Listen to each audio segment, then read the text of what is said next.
Well, it was the biggest pop culture moment the Twin Cities have seen in a long time. Some of you know exactly what I'm talking about. Others may not have seen the show. So we're going to loop everybody in right now.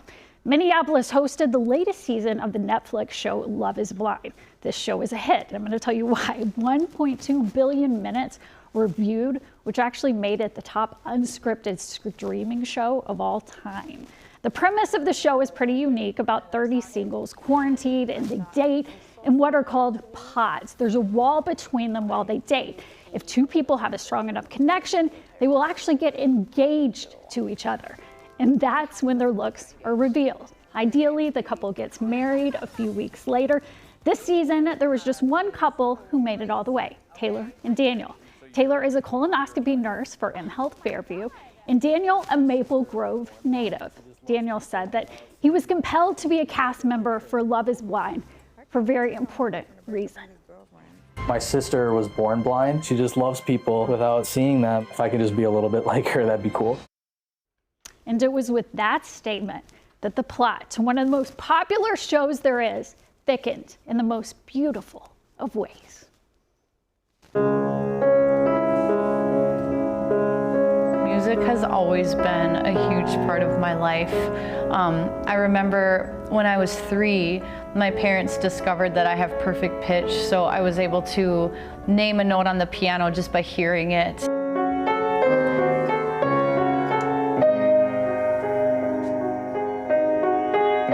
Is it freedom you find in music? Yeah, music is the one thing that doesn't take an extra step. Good boy, Chris. Steps in a life that she's navigating blindly. It's called bilateral colobomas. So basically, my eyes just did not develop correctly. Basically, I just see light and dark.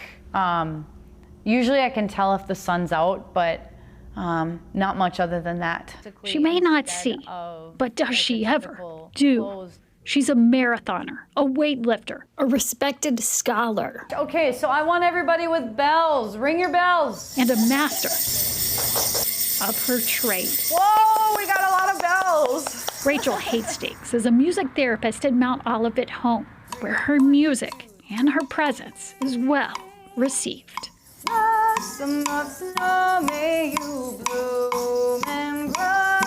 I think that Rachel is a wonderful lady. She does everything. I can't believe it. She plays the guitar, she sings, she plays the piano. It's amazing. We're off to see the wizard, the wonderful Wizard of Oz. Her voice is pure, and she sings with such enthusiasm. She's just a wonderful person. I just love her. And she loves them. Another thing that I really love about my job is being able to minister to my residents when they're hurting, when they're feeling down.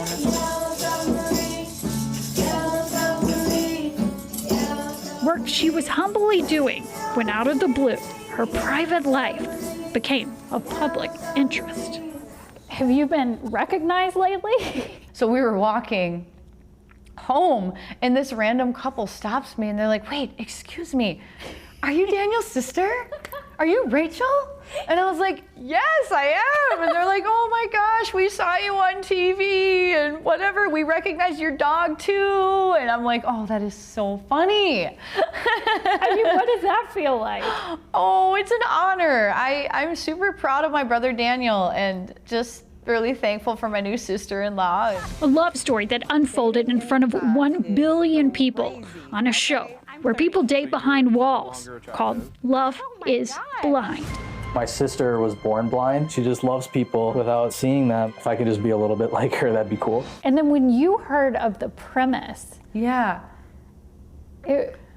what stood out to you? I mean, I think it's beautiful. The fact that they are not even allowed to see each other until after they're engaged. It's like, well, that's a lot of what my world is like with dating, and I think it's beautiful. I think so too. The world agreed too, watching Rachel bring a new depth to the concept as she met her future sister-in-law. This is my guide dog. I'm legally blind. He's beautiful. Oh yeah. And played at their wedding. Wise men say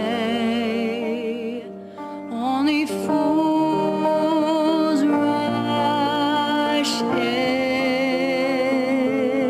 When she first started singing on that day, I turned to Daniel and I was like, wow, like I had no idea. I obviously Oh, you had never heard her? I'd never heard her sing Oh, before, yeah. yeah. I had just met her like 3 weeks before. Well, yeah, True. But yeah, she's incredible. Blew everyone away in person that day. And online. Like a river flow. I just want to read you a couple things here, okay? It said, everything about Daniel and Taylor's story was good, but this by far was the best part. Daniel's sister's performance at the wedding. It made the wedding that much better. At the bottom of this post is 20,000 likes. That you are the best part of this. Wow. Nancy said, did anyone else sob when she started singing? Wow. And 116 people liked that comment. And then people said, I was ugly crying. I'm still sobbing. Yes, I'm bawling. No, literally, I was crying because of how beautiful her voice was.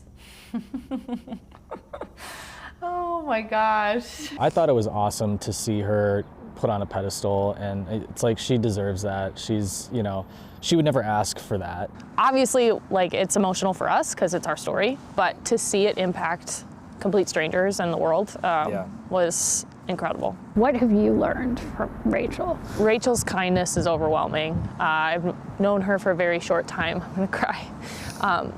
She has just welcomed me with open arms. She's just a constant place of support and love. So very fortunate to have her in my life now, along with the rest of Daniel's family. Does any of that land? Oh gosh, I'm very thankful. I'm very thankful. I'm kind of without words. I went through some challenging times in my life, and I'm glad I didn't call it quits. We are too. Rachel proves that in life, you don't have to have sight to have vision. Just follow the rhythm of your soul, because you never know who in the world is watching.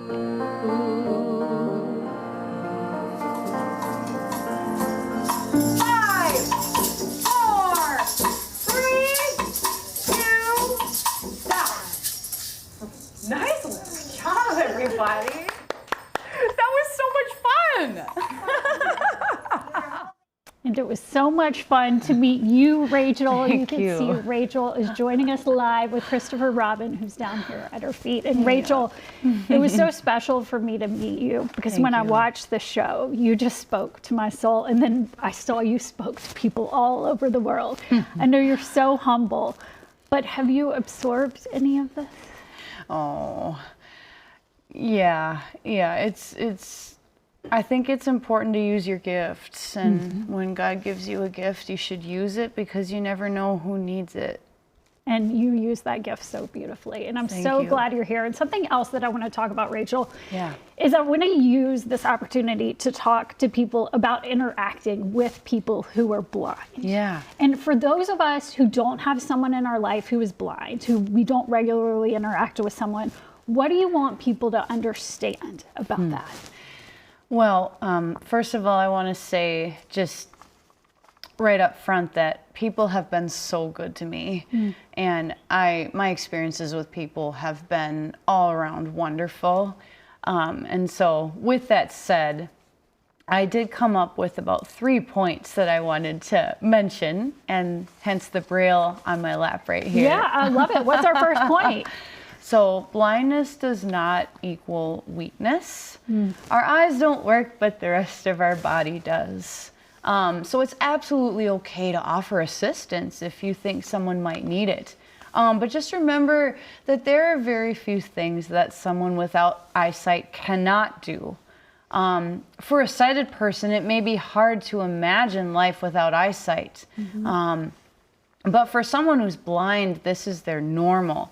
And they've been obviously having to adapt and learn over time. So people can be inspired, and that's beautiful. But I think when it comes down to it, just remember that we're all given a hand of cards, and we're dealt a hand of cards, and we have to figure out how to deal with it and how to adapt. And so the second point I would say is kind of in the opposite perspective, I guess, is people who are blind do have difficulty asking for help. Most of us do. For many of us, we were taught to be as independent as possible from a very young age. We go through orientation and mobility training. We have assisted technology. We learn how to read Braille or use screen readers or whatever the case may be. With that said, this world was not built for us. Right. It was built for people who can see, who can walk, who can talk, who can hear, who can drive. So if you have a friend who's blind or even has any kind of physical disability, a powerful question could be, what are some practical things that I can do to make your life easier? I love that so much. That's great. And then we have about 30 seconds Yes. left here for our last point. Act naturally around us. Okay. Talk directly to us whenever possible. You don't have to change your vernacular. You can just say, yes, I like to watch movies. Did you see this happening today? Good to see you. Whatever the case may be, it's okay to talk naturally. It's okay to use sight words. For someone who's blind, just talk to us like you talk to anybody. You don't have to feel like you're walking on eggshells. Like, we live in a world that we understand that, you know, people can see, and it's okay to just be natural. I think that's perfect advice. Thank you so much, Rachel. You have been a Thank you. joy to me and to people around the world. Thank you.